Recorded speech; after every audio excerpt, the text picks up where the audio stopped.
Hello, this is Alex from phpacademy.org, and this is a video tutorial for the new Boston.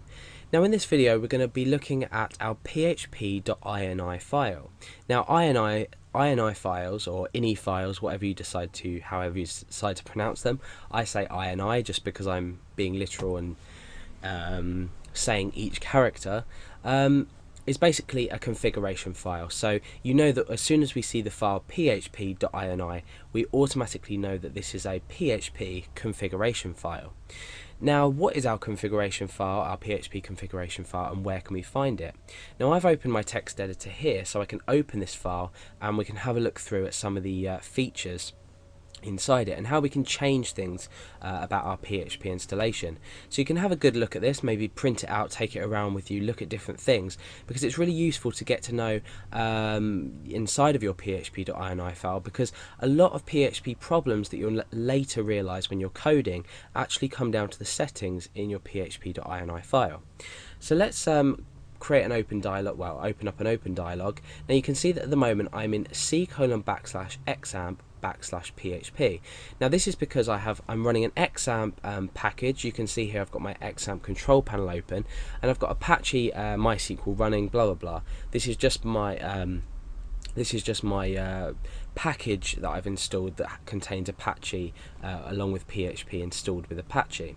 So this is our folder with PHP, and it's got all the information and the runtime DLLs about with regards to our PHP installation.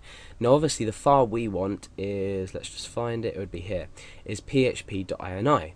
So this is the typical location, depending on whether you've installed PHP yourself, if you've installed Apache and PHP yourself, or if you're using a package such as xampp, lamp, some of the others ones, we've got wamp, I think. So let's go ahead and just open up our php.ini.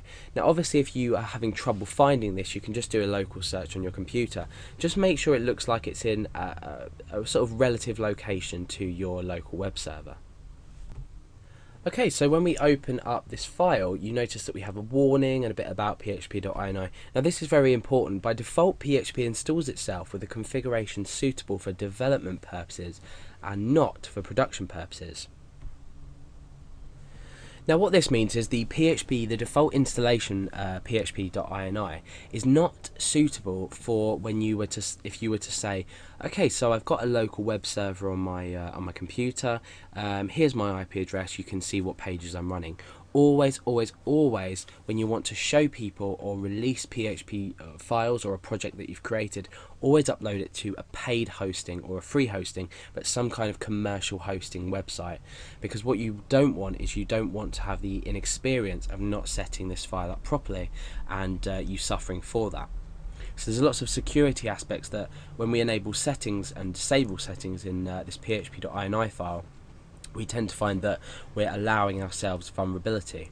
So we can go down, you can see the standard syntax in here is that we've got the semicolon as end of a line. So, well, as a comment in this purpose. So you can see that we've got loads of semicolons here that are basically just commenting this out. So this won't be processed by PHP.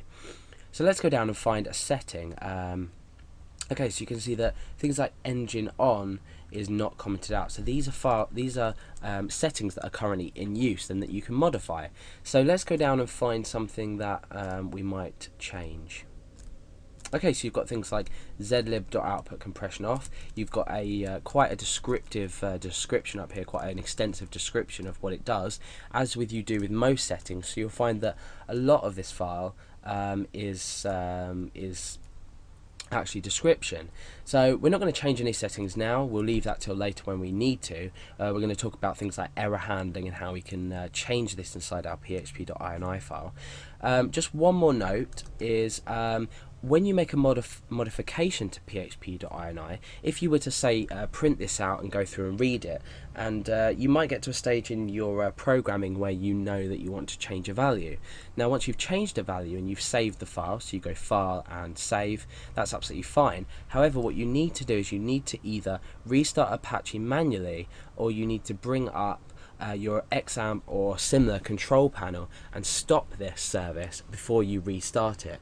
So for example, if I was to change something in here, so if I was to change this value for any reason, I should then open up my XAMPP or other control panel, and I stop the service, simply stop the service. Let's press that again.